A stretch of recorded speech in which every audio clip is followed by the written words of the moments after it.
the null hypothesis, we're stating there is no change, so we should put sigma is equal to, and then we're going to put the value that they tell us that sigma should be equal to. So they think that it should equal to 3.2.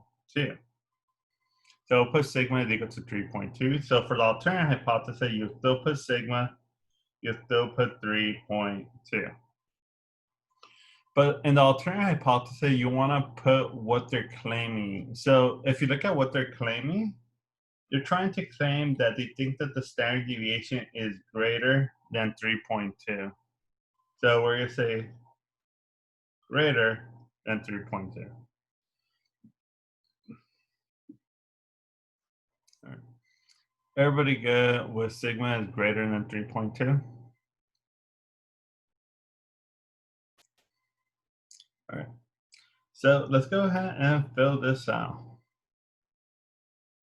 So if you look at, we want to find n. So for n, what is my sample size? 9. Yeah, 9. Perfect.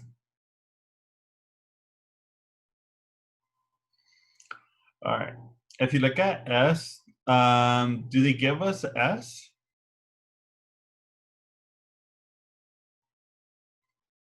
Well, if you look at it, they don't give us s directly, but they do give us the information to be able to find s.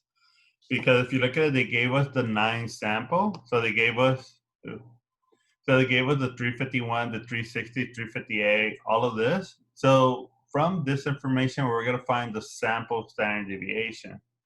So I'm going to go ahead and transition over to the TI-84. And we're going to find the standard deviation. So we're going to go to stats. We're going to go to edit. I'm going to clear this out. So once you go to edit, you have to enter the number. So you go 351, you go 360, 358, 356, 359, 350.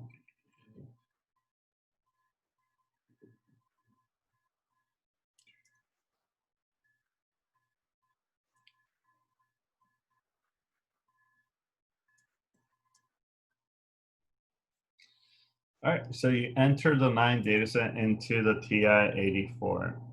Any question in regard to that so far?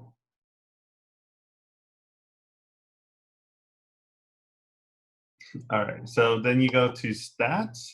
We're gonna move it over to calculate, and we're gonna do a 1 bar stats. So for 1 bar stats, you put list is L1 because that's where I enter the data set. If you remember for the frequency list, you just leave it blank and you just go over to where it says calculate.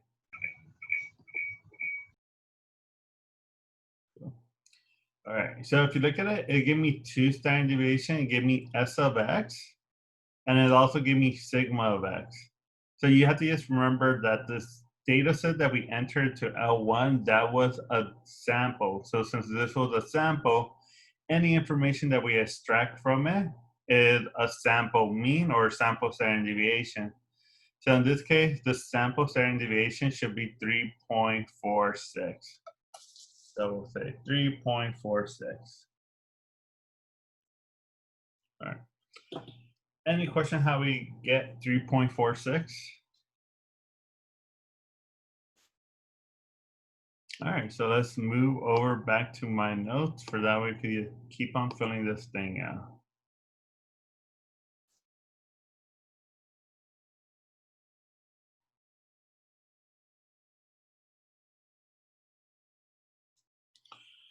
All right, so if you look at it, now we have sigma. Sigma, well, we already know 3.2.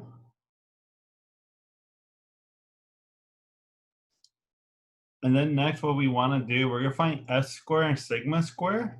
So pretty much for S square, all you have to do 3.46, take that to the second power. So 3.46, take it to the second power is 11.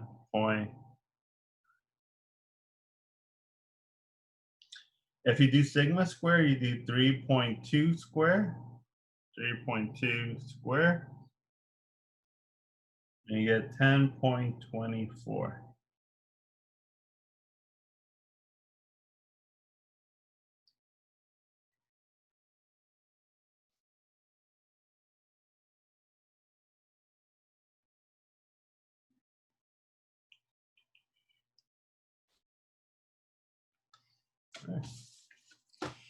Any questions so far about how we got S square or sigma square? All right, so the next thing we're gonna do degrees of freedom. So if you remember degrees of freedom, you have n minus one. So in this case, we have a sample size of 9. And if you do 9 minus 1, you get 8.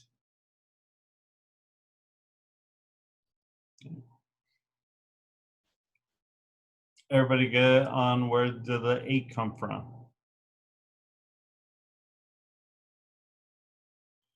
All right, so let's go to step number 4. So step number 4, we're gonna just use this formula to calculate the test statistic. So for the test statistic, we're gonna say n minus 1,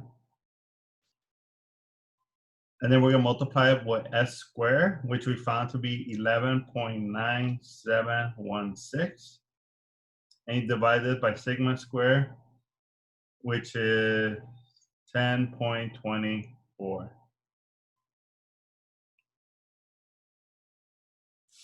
So let me go ahead and calculate that. So we'll do 8 multiplied by 11.9716, and you divide this by 10.24. And for this one, you get 9.35. Okay. And that's your test statistic. So we get the test statistic to be 9.35. Any question on how we got the test statistic to be 9.35?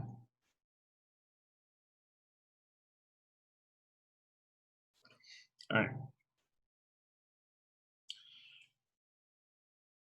So up next, we're gonna go ahead and find the p-value. To be able to find the p-value for this one, we are gonna utilize the TI-84. So for the TI-84, what we're gonna need what the lower bound, we're gonna need what the upper bound is, and we're also gonna need degrees of freedom. Because for this one, what we're use chi-square CDF. So on chi-square CDF, you're gonna input it exactly like you see right there. You're gonna first put the lower bound, you're gonna put the upper bound, and lastly, you're gonna put the degrees of freedom. So for this one, we do need to utilize the degrees of freedom. So I'm gonna go ahead and draw this out. For that way, we could get a better picture of what my lower bound, what's my upper bound gonna be. So you have 9.35. So one thing you have to remember for a chi-square, it always start off at 0. So I'm gonna say 9.35 starts over here. And now what we have to do, we have to decide which side to shade. So do I want to shade the left side or do I want to shade the right side? Well, to help you answer that question, all you have to do is look at the alternate hypothesis. If you look at the alternate hypothesis, it says greater than. Since it says greater than, that means you shade the right-hand side. So I'm going to shade the right side of this.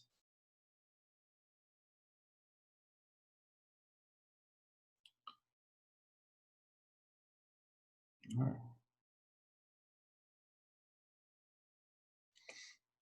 So any question on why we're shading the right-hand side of this?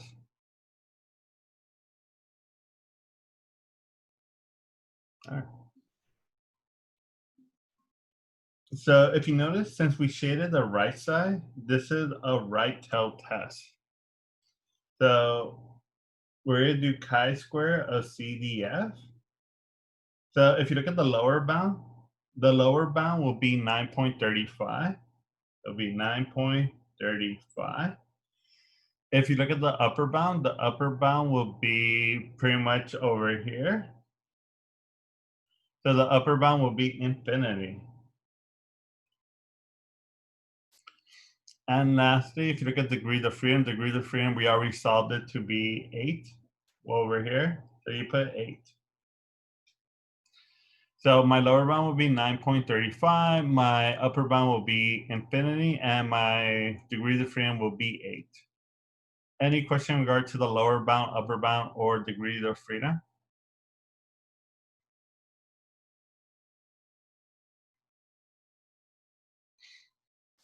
All right. So let me go ahead and let me switch over to TI-84. For that way I can show you how to get to chi-square CDF. So to get to chi-square CDF, the first button you want to hit is the second button. So my calculator is the blue one. So hit second, and then hit the bars button, the BARS.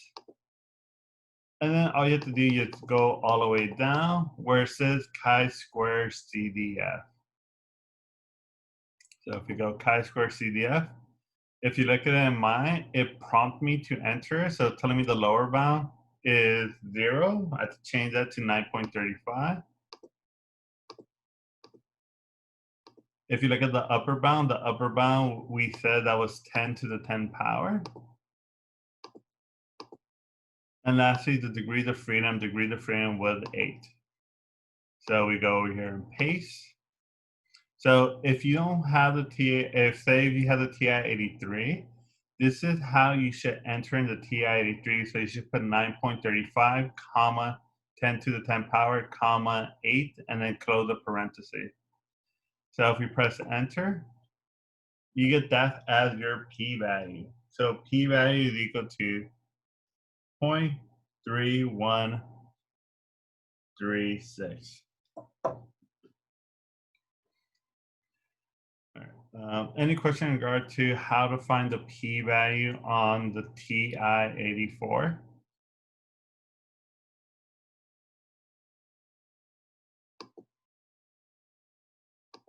All right.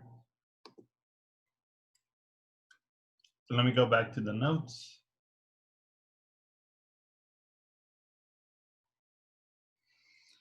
All right. So if you notice right here, I enter our p-value. So now if I go back over here, we could say p-value is 0.3136. Let me check to see what my alpha is.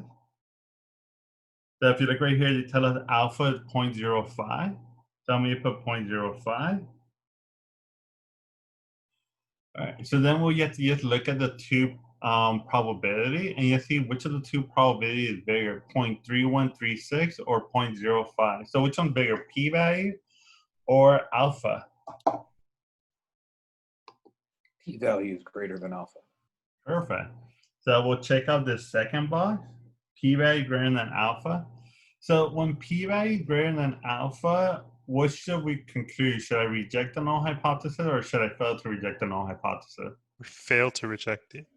Perfect. So you fail to reject it. So for this one, we'll say there is not enough evidence to support the claim that the standard deviation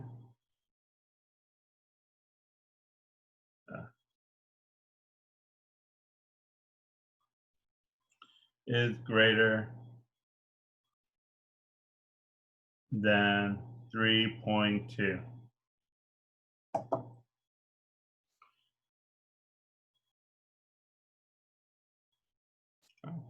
And that's it for that one. Any question in regards to the last prompt?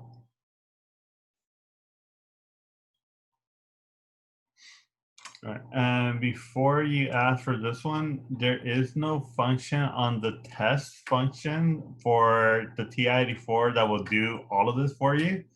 So for this one, you do have to find the test statistic. And once you find the test statistic, you have to use the chi-square CDF. Because unfortunately, the calculator doesn't have the option where it will do everything for you. For this one, you do have to do it manually. All right, so let's practice on a second problem.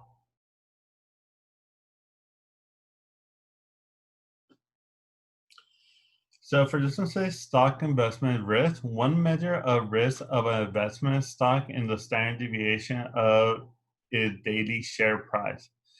Jeff claimed that his company's stock Amazon qualify as having a moderate risk, i.e. if the standard deviation of a daily share price is less than $4.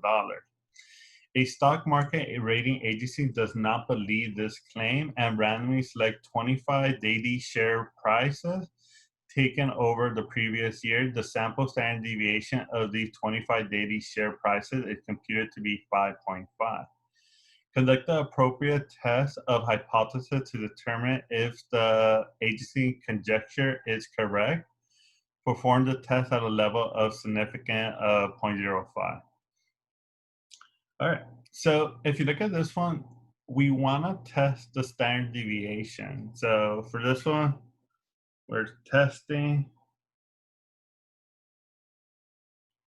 the standard deviation.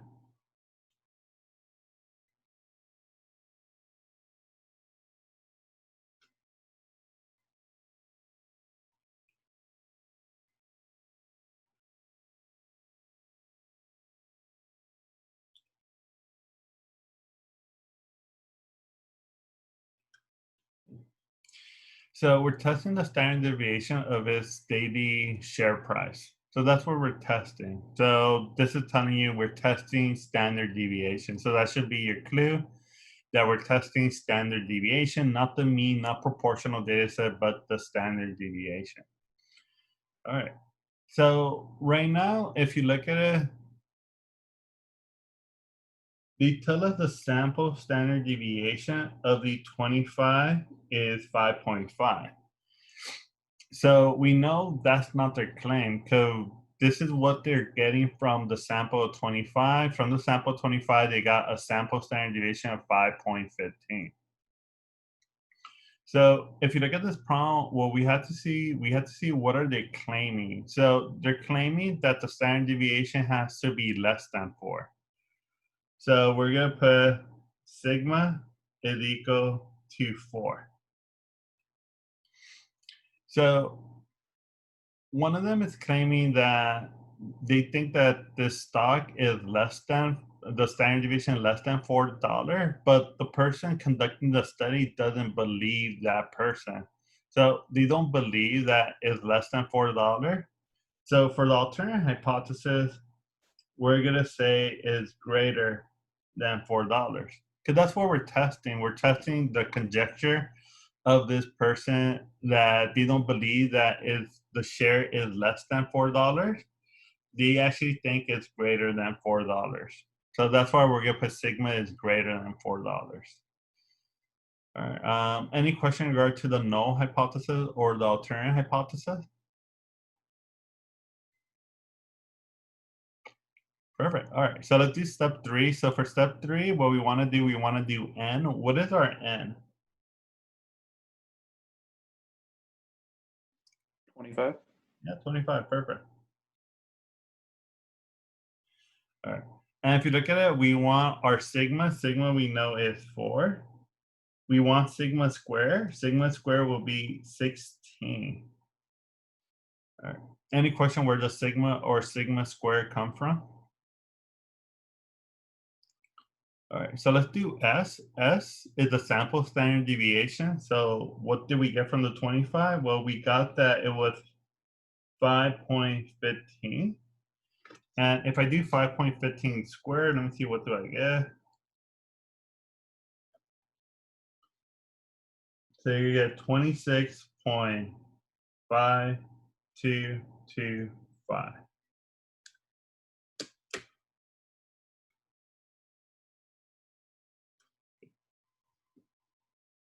All right, let's disconnect. Let's reconnect.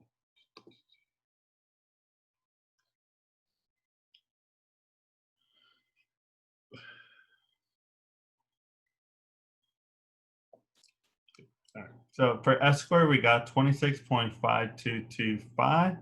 Lastly, we're going to do degrees of freedom. So remember, degrees of freedom is, yes, what's your sample size minus 1. Sample size is 25 minus 1. You get degrees of freedom to be 24. All right. Any questions so far for anything I inputted for step 3? All right.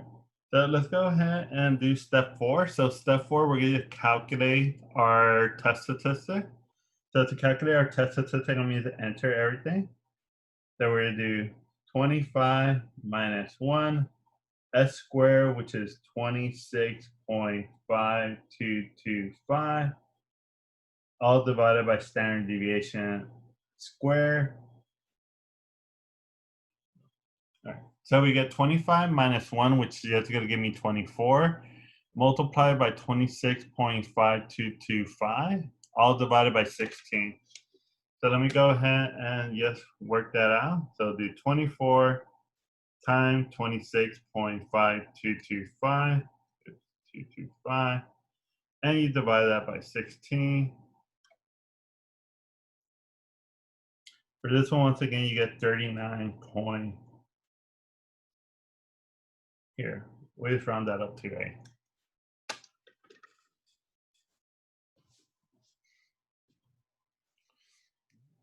Any question? I got 39.8.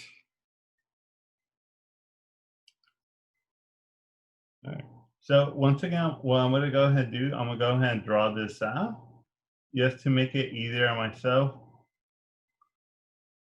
So if you look at this one, since we said greater than mean we shade the right side. So this is going to be a right tail test. So for this one, I'm going to put 0 right here. We're going to put 39.8. And since we say greater than, we're going to shade the right-hand side of 39.8. All right. So far, any question on the shading? Okay, so we're going to go ahead and we're going to say what we're going to enter for chi-square CDF. So for chi-square CDF, the first thing you want to do is the lower bound. So if you look at the lower bound, the lowest value that inputted was 39.8. If you look at the highest value that we have here, since it keeps going to the right-hand side, we're just going to automatically assume it go to positive infinity. So since we don't have a positive infinity option for the calculator, we're going to put 10 to the 10 power. And lastly, what you're going to enter the degree of freedom, which in this case is 24. So for the lower bound, you should have 39.8. For the upper bound, you should have 10 to the 10 power. And for the degrees of freedom, you should have 24. Any question in regard to that so far? Okay, so let me go ahead and switch over to the TI-84. For that way you can see how do I enter the data set. So we go second, we go to vars.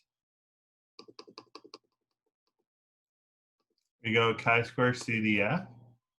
So we put upper bound is 39.8. Oh, sorry, my lower bound is 39.8. My upper bound is 10 to the 10 power. And my degrees of freedom will be 24. So we should go to paste, and let's paste that. So we get p-value, which is 0.0225.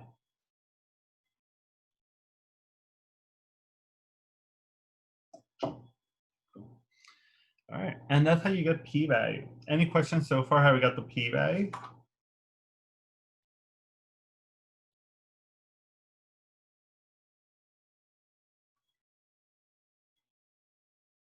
All right, so I'm gonna go ahead and transfer you back to the notes. For that way you can kind of see what did I enter for the notes.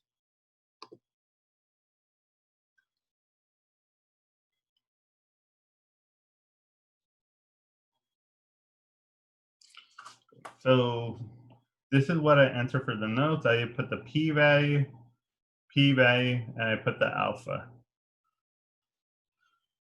So now what we want to do, we want to say which one's bigger, p-value or alpha. If you kind of look at the two values, alpha in this case will be bigger. So alpha is bigger than p-value because 0.05 is bigger than 0.02. So since alpha is bigger than p-value, what type of conclusion should I make? Should I reject the null hypothesis, or should I fail to reject the null hypothesis? Gonna reject the null hypothesis. Perfect. So we're gonna reject. So in this case, we'll put there is enough evidence to support the claim that Amazon daily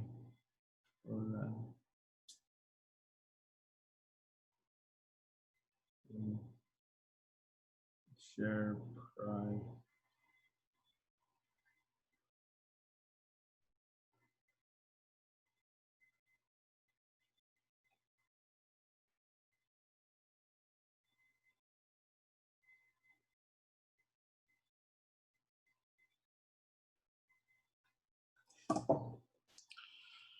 So put there is enough evidence to support the claim that claim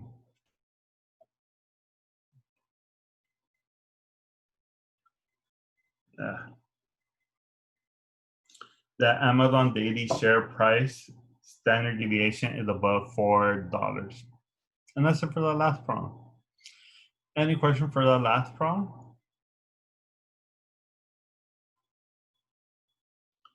All right, so let's go up.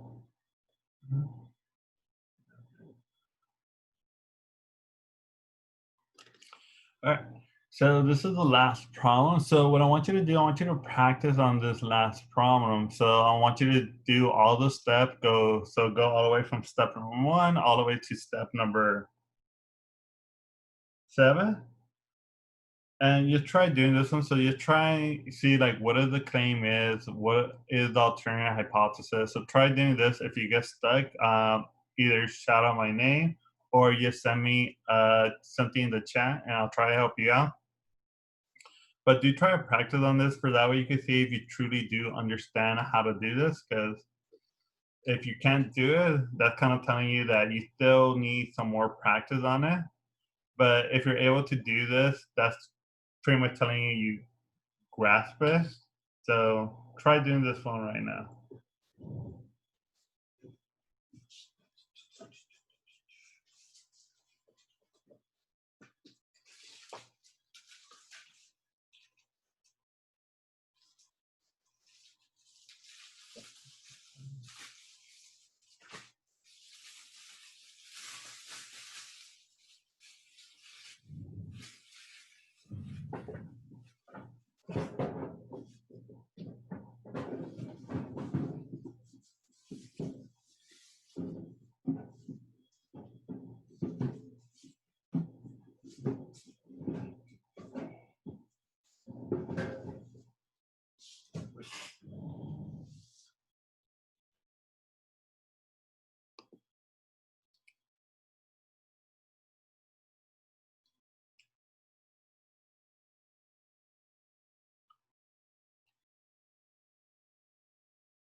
All right, so let's try doing this problem.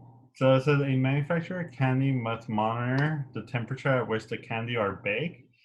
Too much variation would cause inconsistency in the taste of the candy. Past records show that the standard deviation of the temperature has been 1.2 degrees Fahrenheit. A random sample of 30 batches of candy is selected, and a sample standard deviation of the temperature is 2.1 degrees Fahrenheit. At a 0.05 level significant, is there evidence that the population standard deviation has increased above 1.2 degrees Fahrenheit? So if you look at this one, we're testing standard deviation.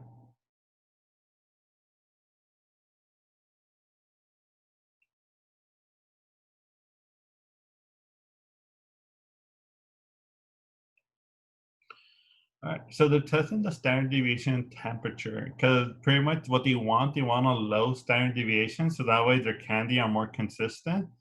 Because if they have a high standard deviation, that means that the temperature is fluctuating a lot. So they don't really want the temperature to fluctuate a lot because that's going to lead to candy that tastes different. So what they want a low standard deviation. So for the null hypothesis, you should have gotten that standard deviation of the population is equal to 1.2 degrees Fahrenheit. Are you writing? It's frozen, I think. Okay. Thank you for that. So let me reshare that.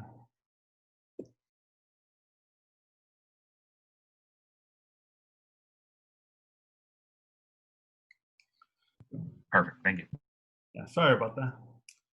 All right, so yeah, so sigma, well, for the null hypothesis, it should be sigma is equal to 1.2. For the alternate hypothesis, we're gonna put sigma 1.2. And if you look at it, it says increase above 1.2, so that means greater than. All right, any question in regard to that so far? Actually, Sorry, I have a question.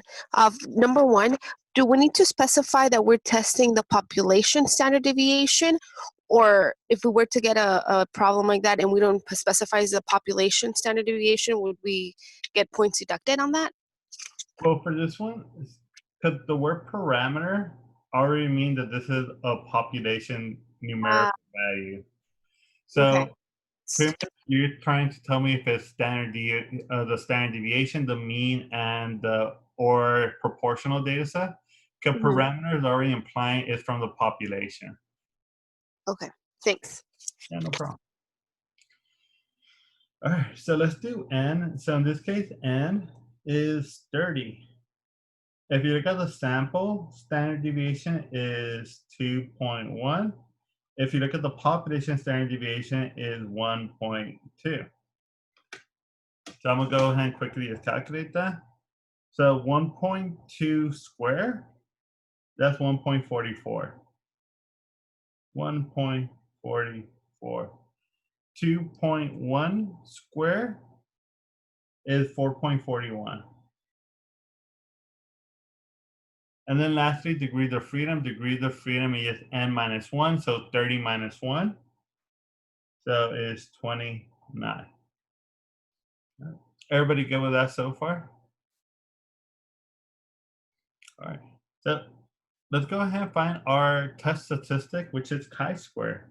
So we're going to say 24 times s squared, which is 4.41, all divided by sigma squared, which is 1.40. 9, not 24. 29, not 24. Oh, yeah. So, thank you. All right. So we do 29 times 4.41 divided by 1.44. So you do that. 29 times 4.41 divided by 1.44. And you get 88.8. What do you say? 88.8. All right. So that's your chi-square value. So then if we draw this out, just remember it always starts at 0. And you go to 88.8. If you look at the alternate hypothesis, we use greater than, so that means you shade the right-hand side.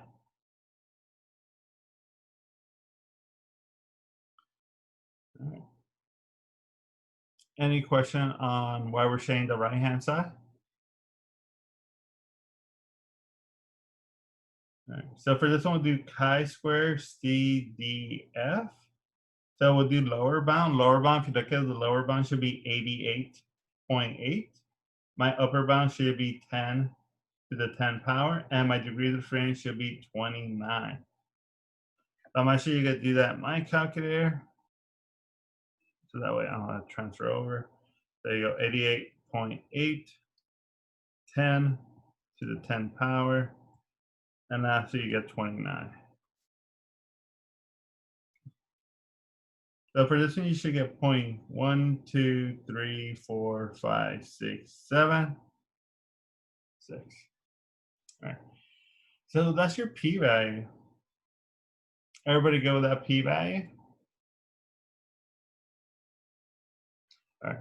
I can't really fit that p-value right here, but essentially that p-value is very close to 0. If you look at your alpha, the alpha in this case, we said was 0.05. They put 0.05. So if you look at p-value, which is very close to 0%, and if you look at alpha, which is 5%, 5% is bigger than 0%. So we'll say this one. So since alpha is bigger than p-value, you would say we reject the null hypothesis. So we'll say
all right, so this will be our conclusion. So we'll say there is enough evidence to support the claim that the standard deviation of the temperature at which the candy is being baked is greater than 1.2 degrees Fahrenheit. And that'll be it for the final part. Any question in regards to this last problem?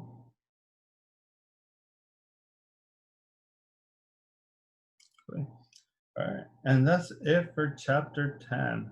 Pretty much this one is kind of showing you what to do. It's kind of telling you if you're doing proportional data set, you want to use here, fast test. For this one, the calculator, you do 1 prop z test.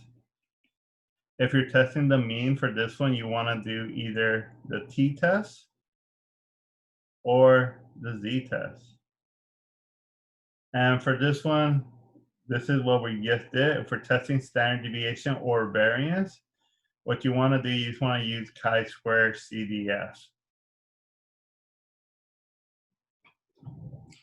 So that's kind of just breaking down what we did so far. So if this is for proportional data set on your calculator, you use the 1 prop z-test. If we're doing this for the mean, you want to use either the t-test or the z-test. And remember, the t-test is when you have sample standard deviation. Z-test is when you have the population standard deviation. And lastly, you have when you're testing the population standard deviation. So for that one, you want to calculate chi-square and then do chi-square CDF. All right. But that's it for chapter 10. Any question in regard to chapter 10?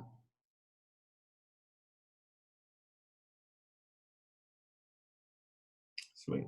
All right, so I'll upload pretty much the last notes for chapter 10. So in case you missed anything or you came in a little bit late or if you left a little bit early, you could go ahead and just get that information.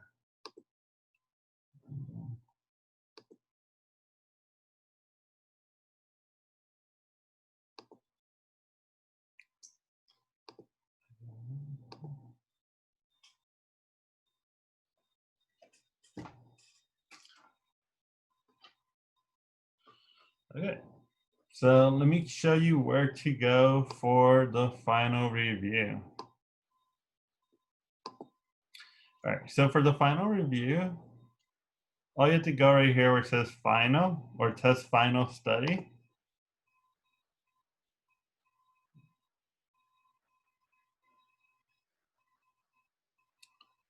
And let me maximize that.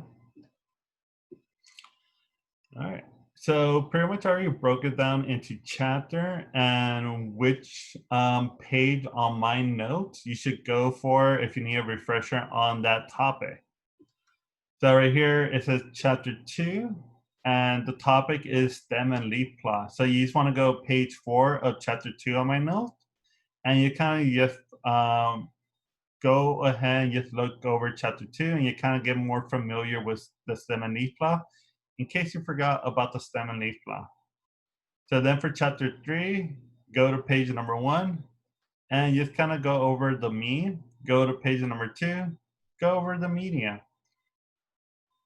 So if you look at chapter number 4, you're gonna have to know the correlation coefficient, the least square regression line, residual, and be able to read a two-way table. So that's pretty much 4.4. So that's what you want to get from chapter 4.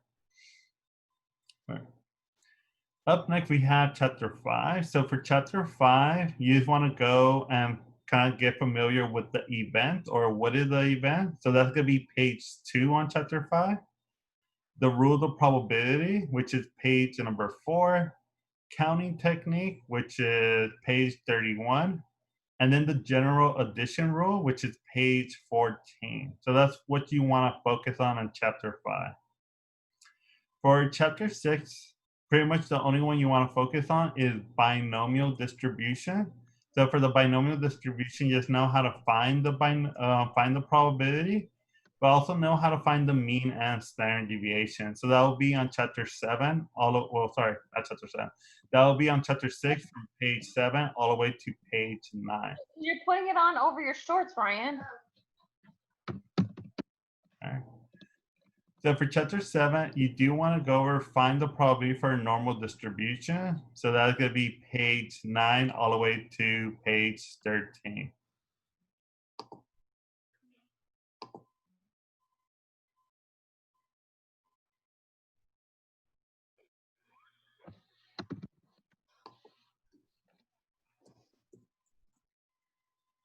Oh, All right, so here you go, chapter 8. So chapter 8, it could be describe the sampling distribution of X bar. So that you can find on page 4. How to find the probability of a sampling distribution for X bar, which is page 5 through 7.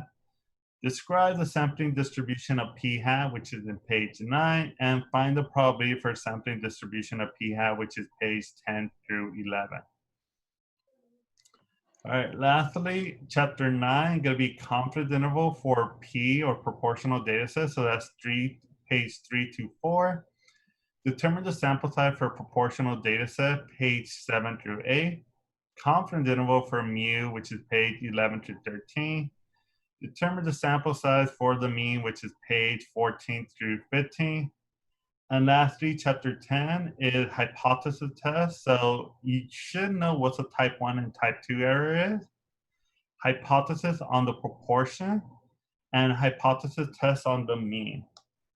So those are all of the topics that will be on the final. So if it's not here, it's not going to be on the final. Any question in regard to that study guide?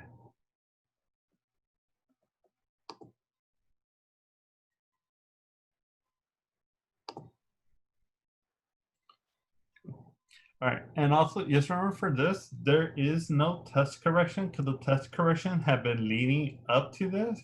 Because say like for test number 2, if you weren't able to find the correlation coefficient, well, this is a time where you should be able to prove to me that you know how to find the correlation coefficient. So the test correction have been leading up to this because if you didn't get it right at a certain test or a certain quiz, like you should now be able to get that correct for this final. So just know for the final, there is no test correction because, well, if you don't know it by the final, well, you're never gonna learn it. So tough luck. All right, so any question in regard to the study guide? Okay. So also just know for the final, you're gonna have a shorter window to do it. Because the thing is, I wanna be on Zoom. So that way, if you do have any question in regard to anything that pop up for the final, you can just pop up into Zoom and I can help you through that. So I don't wanna be on Zoom for 24 hours straight. So this is gonna be, you should have gotten the announcement. Let me bring it up. So for your final, the final is going to be on June 3rd. And you're going to have so you can start the test anywhere from 10 a.m. all the way to 2 p.m. So you're going to have a 4-hour gap period that you could do it. But just know once you start the test, you're only going to have 2 hours to do the test.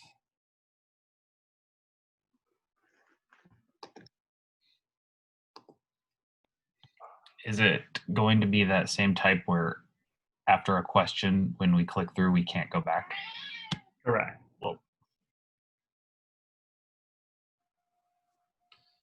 Are we gonna need to upload our work or not on this one? No, not on this one. It's pretty much going to be like test number 3. You know, you can help Sean clean his room. I have a question. Why is it so that we can't go back on our question? Why is it so that it locks?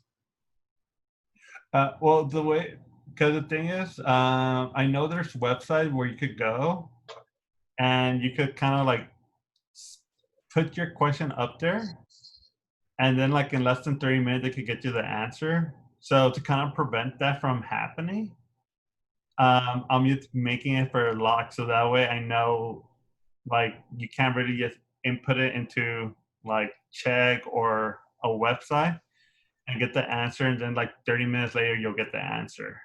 But that kind of also like screws us, like if we realize that the question was wrong after we click next.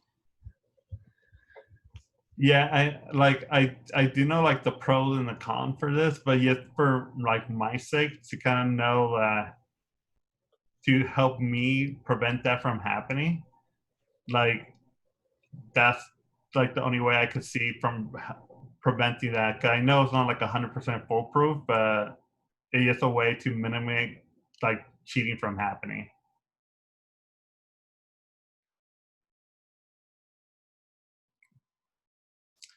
All right, so that's gonna be your final. So it's gonna be from 10 a.m. to 2 p.m. So hopefully everybody have 2-hour gap period where they'll be able to do that test. So yes, no, like the latest you could take it and still have the 2-hour will be at 12 p.m. Because if you take it after 12 p.m., you are gonna have less than 2 hours to be able to do the test. And where you're gonna find the test, so you'll find the test right here where it says final test. It says final test right now, right here. And just know for the final test you're gonna be worth 200 points. They're not gonna be worth the original 250 point.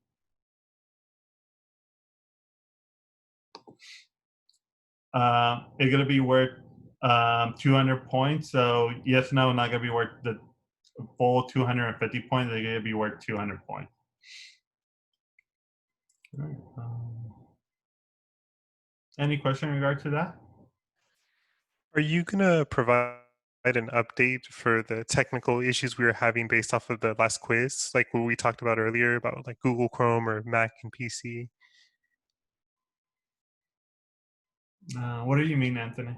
With the quiz question being cut off? Yeah, I already went back and fixed that. Okay, so I shouldn't have any issues doing any kind of browser or any kind of operating system. Oh, you're talking about like for the future? I need to look into that 'cause I don't know why it got cut off. Because like when I did like the preview for it for in my computer, which is a PC, it was showing all of the question. Well, it was showing all of the answer, and it was showing the complete answer. So what I had to do for the conclusion, I had to just pretty much shorten them up. For that way, for that way everybody can see the whole conclusion. If that makes sense. Oh, yeah. One more question. Are you gonna have like only that one Zoom time from today until the final? Or is if we have any questions, should we just refer to just to Canvas messaging? No, because technically we have one more class on Monday. So if you have any question, that you could be like an open review. So if you have any question about any of the topic, you can pop in and ask any question on Monday. The Monday we still have a class because it's kind of like a weird format where Monday is still regular lecture, and then Tuesday that's when tests actually start. So yeah, it's just a little bit weird. Thank you. Yeah, no problem.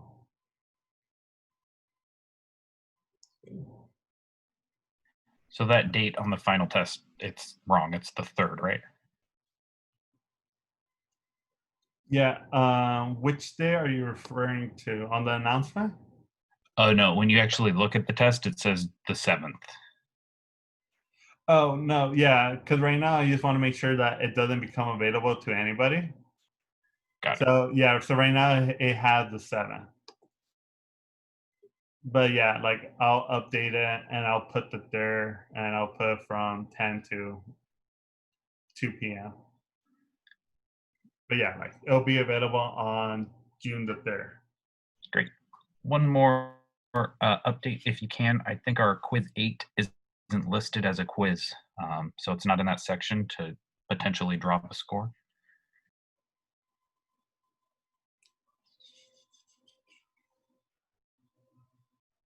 Quiz. Oh, yeah. Ba, ba, ba, ba. Thank you.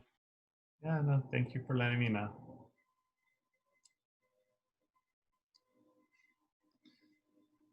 Okay.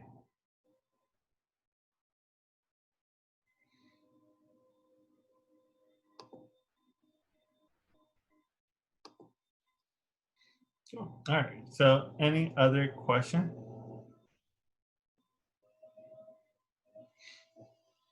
All right. So, yeah, I just want to let you know on Monday there still will be a quiz because I kind of want to at least have one of the quizzes drop. So you're gonna have a quiz, and it'll be a quiz question about one of the problems that I said for the study guide. So we'll make it random. So I'm gonna ask you a random question about the study guide for the final. And that's gonna be your last quiz. So the last quiz should kind of help you out for the final. You're not gonna give us any hints on what it might be? Can you? What's the fun of that?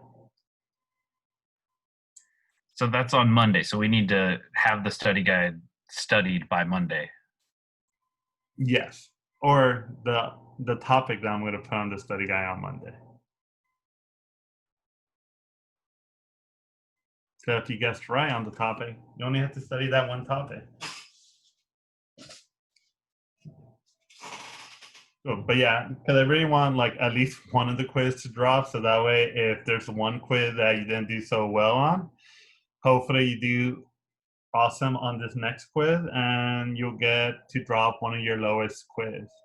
But yeah, so you're still gonna have one more quiz, but you kind of know like this quiz can't hurt you, because if you do great, that means it's gonna knock out one of the lowest quiz.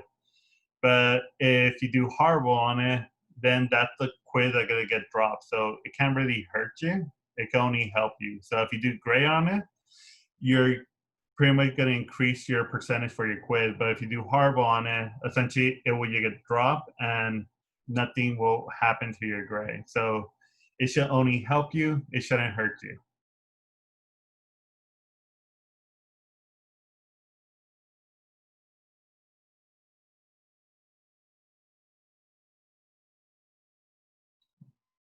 All right. Any other questions? The final homework for chapter 10, sections 1 through 4, that's going to be due on the 3rd then with the final. Yeah. Okay. Yeah, like that should be enough time to do one chapter.